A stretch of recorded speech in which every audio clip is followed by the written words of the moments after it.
When you first started writing, Mitchell, did you realize that you were going to be this prolific author that would turn out this much material? Did you have a goal for that, or did it just happened? I when I first started writing, I had a dream of being a publisher. Um, and so I actually did. I first started writing when I was still in corporate, and at some point in time, after doing executive coaching, after doing e-commerce consulting during the dot-com days, in 2005, I started a publishing company, and we've now published over 750 books.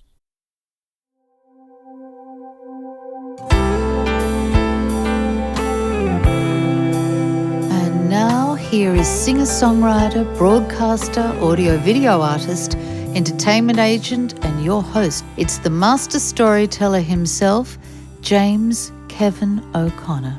Hey, hey, hey, have you any relevance today? Well, let's find out.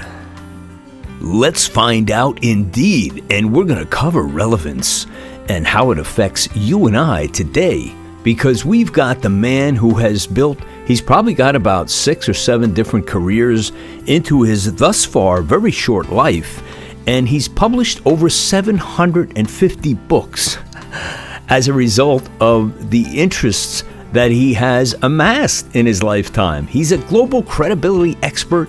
He's a 2x TEDx speaker, including the 28th most popular in 2021, an international best-selling author of over 60 books, certified stakeholder-centered coach, and an executive coach at Marshall Goldsmith's 100 Coaches. But this is just the tip of the iceberg. You better strap up your seatbelts today, because we're taking a ride from the Music City out to the Emerald City to hang out with Mitchell Levy.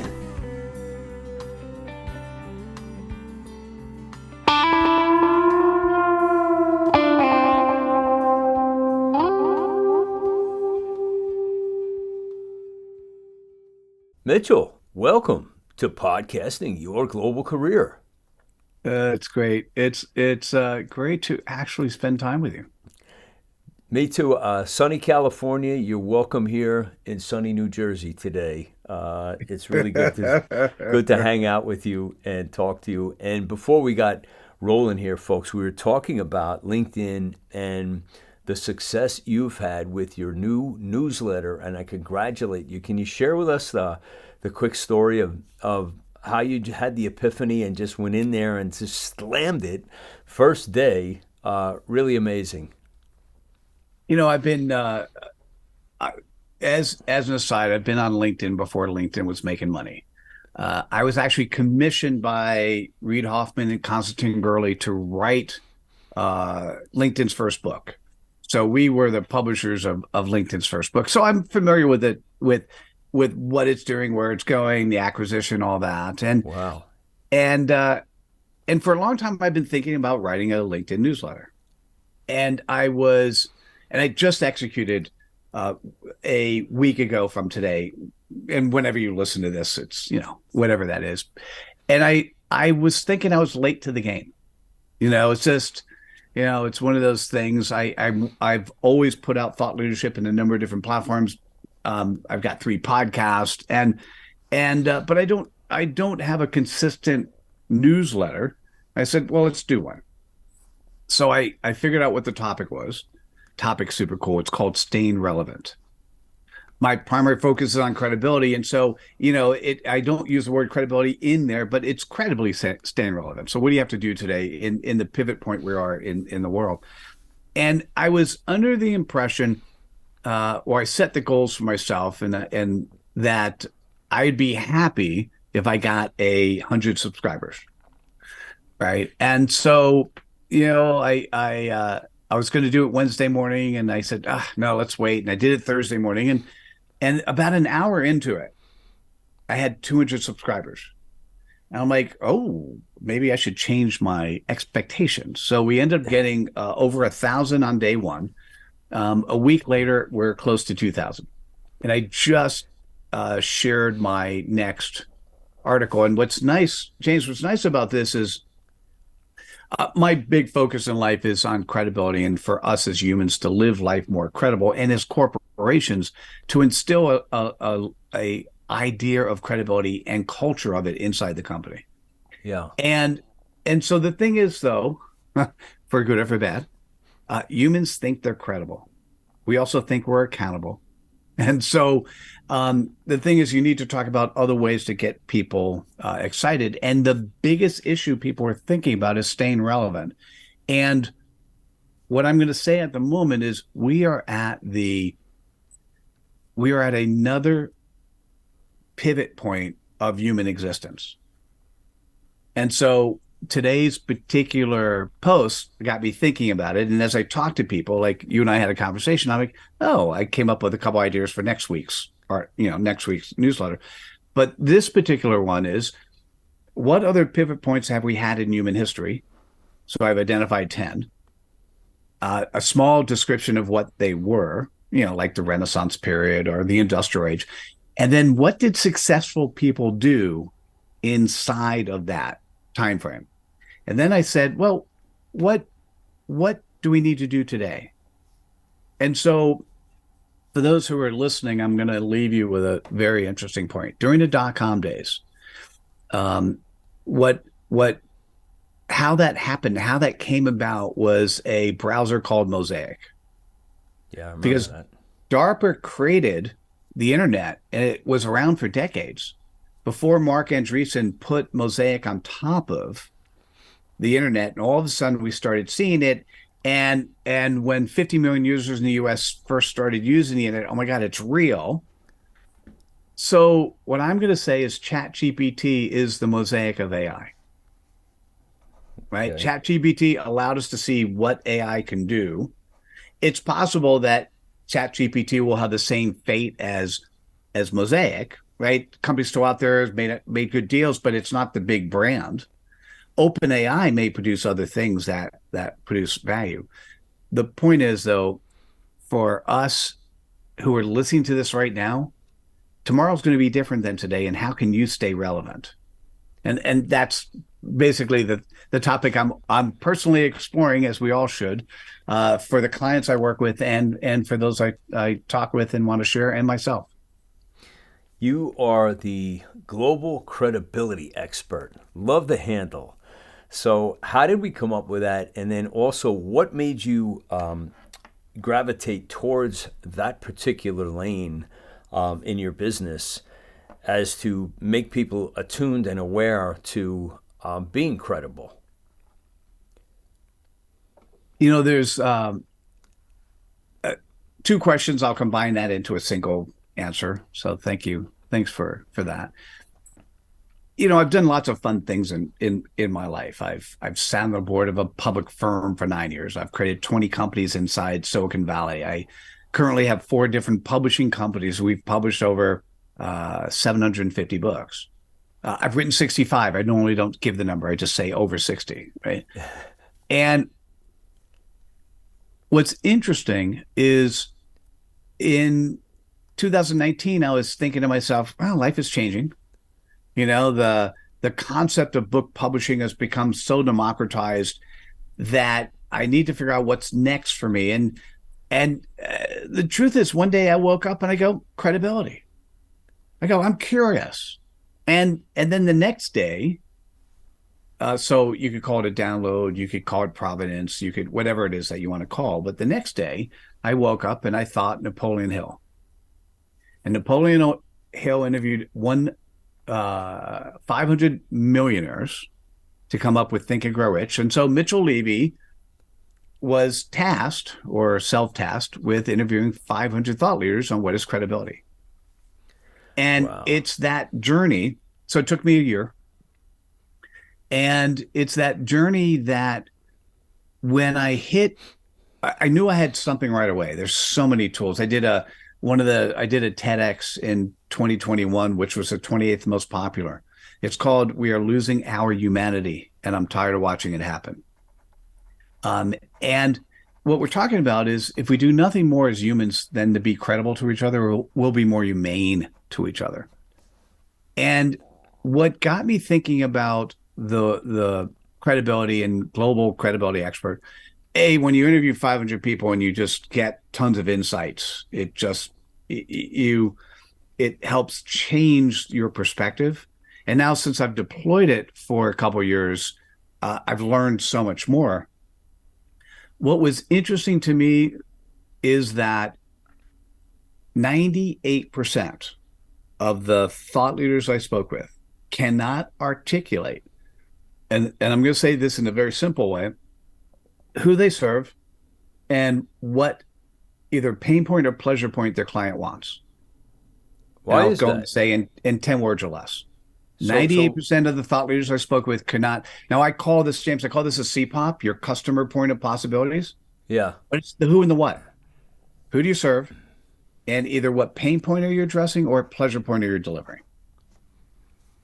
So And why do you think that is though?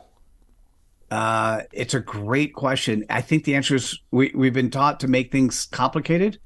We've not been taught the simplicity of being able to say the biggest issue. One of the big issues is when somebody says, "What do you do?" and they spend 10, 15 minutes talking about it. Yeah. It's because they want to capture every possible client. They want to put up the Venus flytrap and capture whatever they can. Yeah. Right.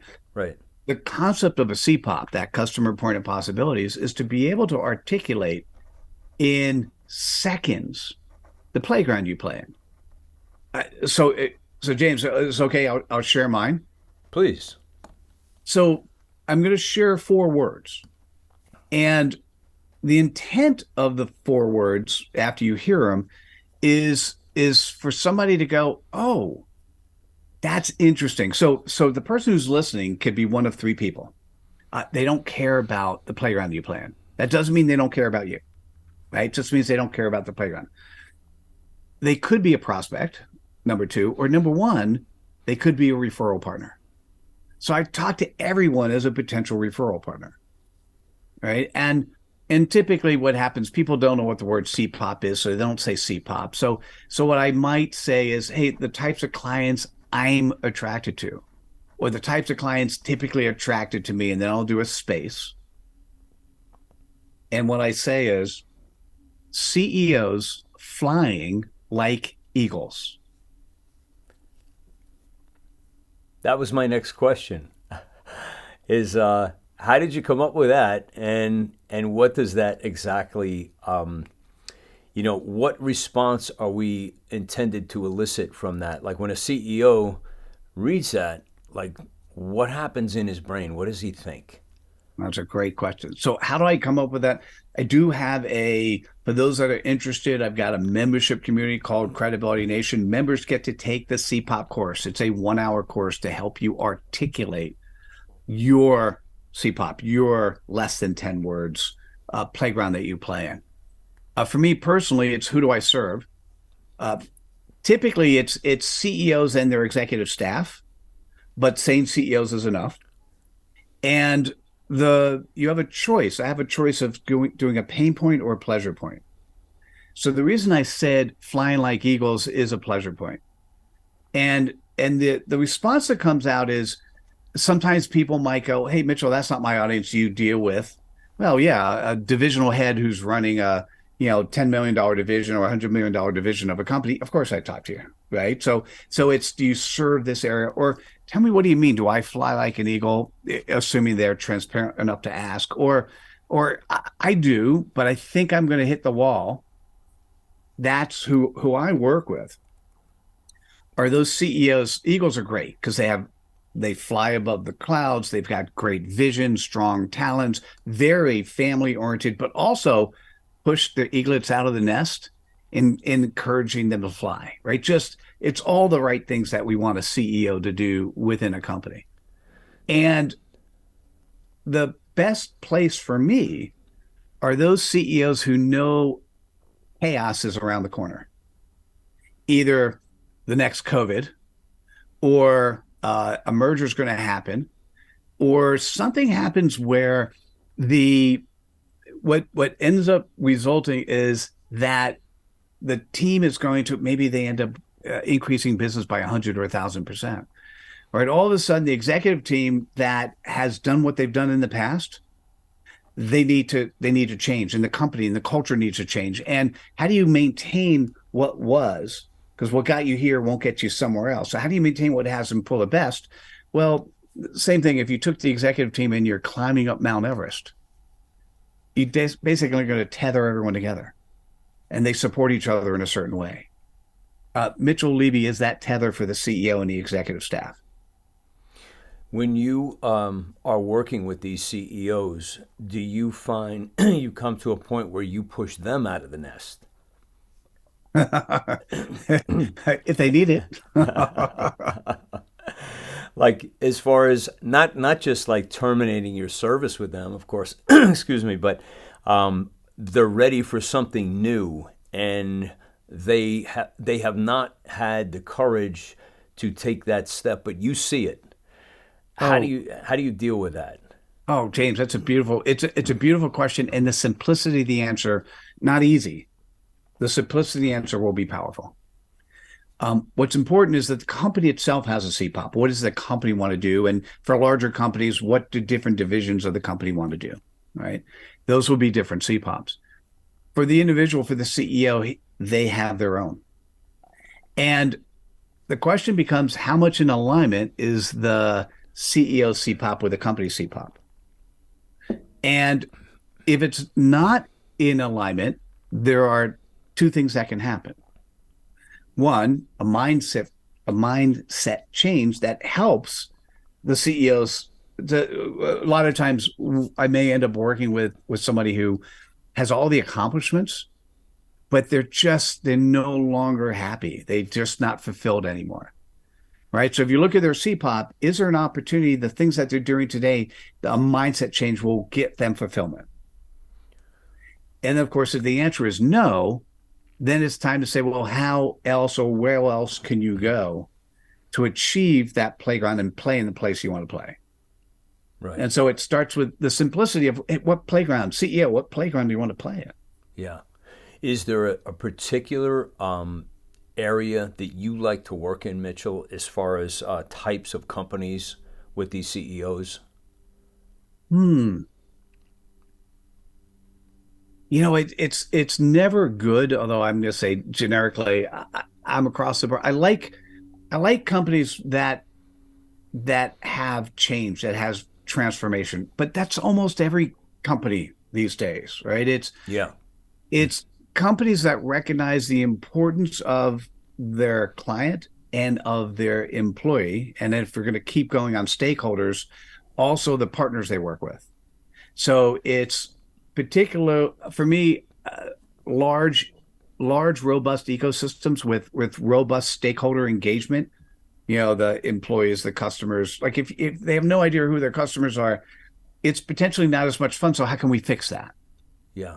And so it's a great question, and generically, I don't mind saying no, but I would never say no before I start. Right. Gotcha. Now you have your latest book is CEOs Not Yet Flying Like Eagles, right? Oh no, not yet. Oh. By the way, you are so smart. My latest book is Credibility Nation. Oh, it is. Oh, I'm sorry. Okay. I think that's my latest book. Yeah. And by the way, very intuitive of you, because it turns out that when somebody has a CPOP, that actually is the title of their book. I just haven't written that one yet. So thank you. Okay, got it. I wanted to ask you about the book because you're the author of 65, I think you said, books, and that means you're putting out like 2 or 3 a year, or I don't even know how many. And so, wow. Now, the way in which I was able to get to 65 is when you have a publishing company, I've got processes and procedures, and I'm a client of every new product that we would experiment with, by definition. Yeah. So you've adopted the Henry Ford method to make life a little more satisfying, less pressure.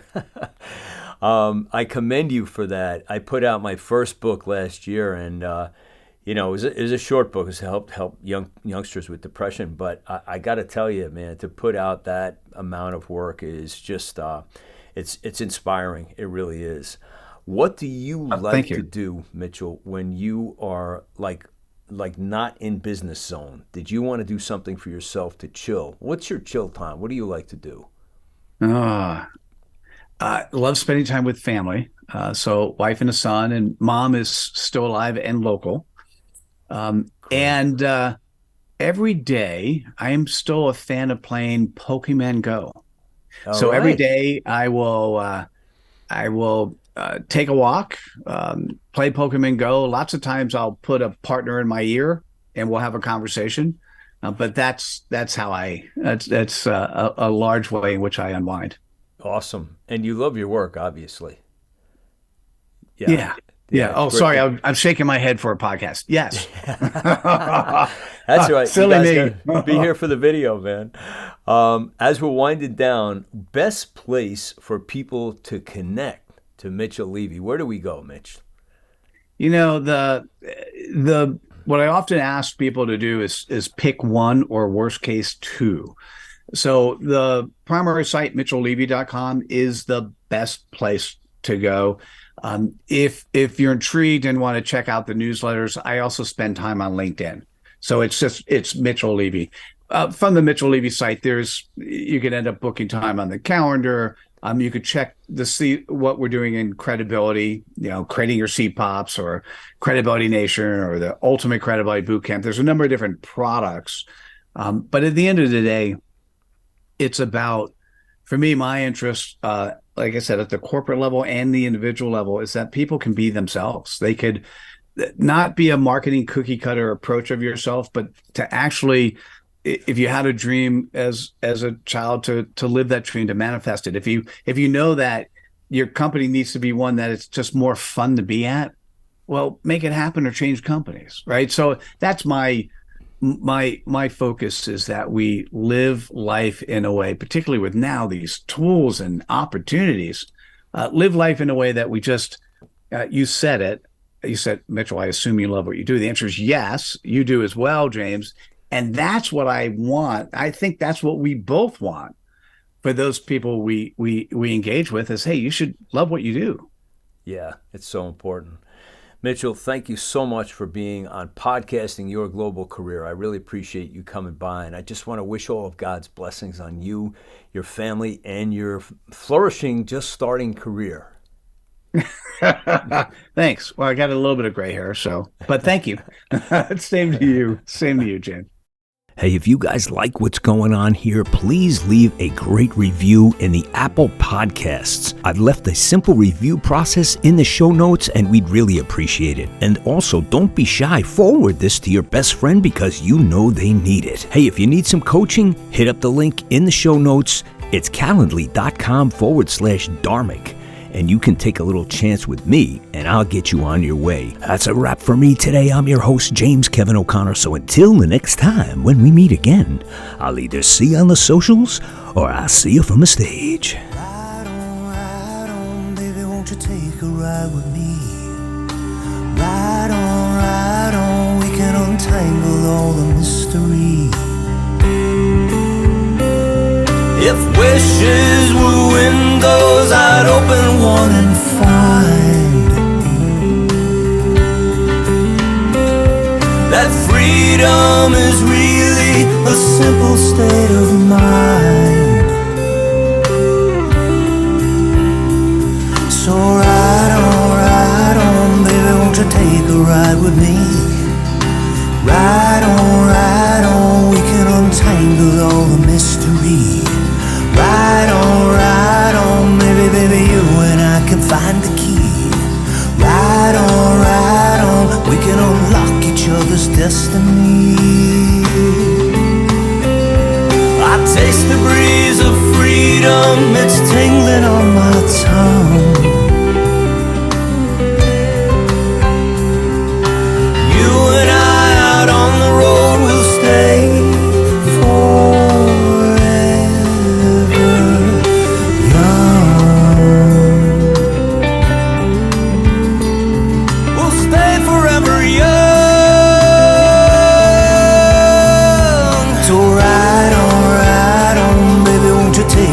with me.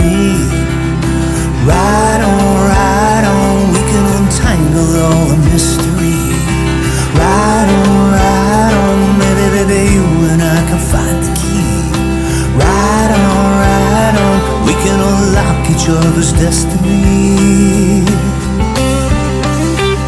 I'll take you places that you've never seen. I'll take you places that you never dreamed. I'll take you places that were pictures in your mind. I'll take you places